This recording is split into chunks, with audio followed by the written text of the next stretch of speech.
All right, let's talk.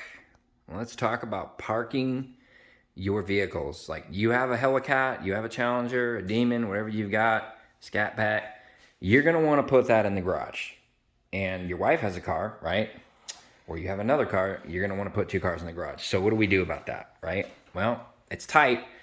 So we get a couple of things. One, the parking sensor, right? This is made by STKR. Otherwise, people refer to this as Striker, but STKR. This uses ultrasonic sound waves out of a little pulsating thing right here. And you install this at bumper level, and as you're pulling into the garage, you pull your car in exactly where you want it to be in terms of its distance from the wall, right? And then all you do is hold this button for about 1 or 2 seconds, and that's gonna calibrate this thing. And then as you're pulling into the garage, it's gonna go green, it's gonna go yellow, right? And then as soon as it turns red, right, that's when you stop the car. Now you're at the right exact distance. Okay, so forwards and backwards in the garage, that I recommend for sure, without question. Now, over here, I don't have a wall, right? I don't have a wall over here, so what do? I got one of these guys, okay? This has one strip of double-sided sticky tape that runs across here, so you clean the floor with rubbing alcohol, let it dry or hit it with a leaf blower, it'll dry real fast, and you stick that down exactly where you want your car to stop. Now this fits the 305 tire very, very nicely. So first, as you're pulling in, you run over this initial bump, and you can feel it. It's like a little bump, you feel it, and then your car sits in here. I throw it into neutral, and I let the car settle, right? I let the tire settle to where it wants to settle, and then I throw it into park. I have that positioned at exactly the right distance from the wall and from the back of the garage, so that when I pull the car in and I park it, I have maximum room in the front area of the garage, and the back of the car, the garage door closes very nicely with about 2 inches of clearance between the door and my bumper, right? So that works really well. And then you want to protect your doors, right?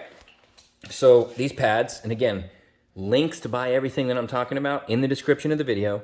You got these nice 1/2-inch thick foam pads with the double-sided sticky tape, and you can see I've got it set up. My door hits here, right, in couple different places. And why does it look like it's in different places? Well, it's the angle, right? If I pull the car in more to the left or more to the right, the door is going to open in a slightly different spot. Ideally, you want the door to be kind of somewhere right in the center here, but I've got it right in this area here, which is fine. I have one of those for my car and for my wife's car. Excuse me. And then this is great. This is on Amazon. Link to buy it.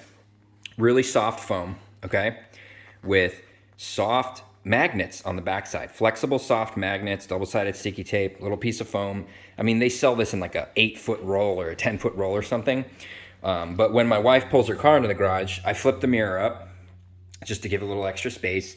And then I just pop this guy on just like that. So it pops right on there, right? And when she opens her door, right, it's, this seam right here, this seam is where the doors are going to hit. This is where almost always going to hit your car, right on that fold, right?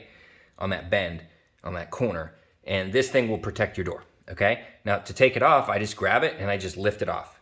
Don't slip it. Don't slide it on your paint, because while these magnets are soft, if you're sliding this thing around on your paint, you will get micro scratches, okay? They can be buffed out, but you will get micro scratches, so just be aware of that. So those are kind of my tips and tricks for protecting your car in the garage, more or less, and here's another pad over here. But that's where it's at. And this thing right here is called the parking mat. It's made by Parkrite. I actually bought 2 of them because I thought I'd use one of these for my wife's car too. But the Striker sensor is actually much, much better for my wife to use than trying to target her wheels onto one of these mats. So I have an extra one.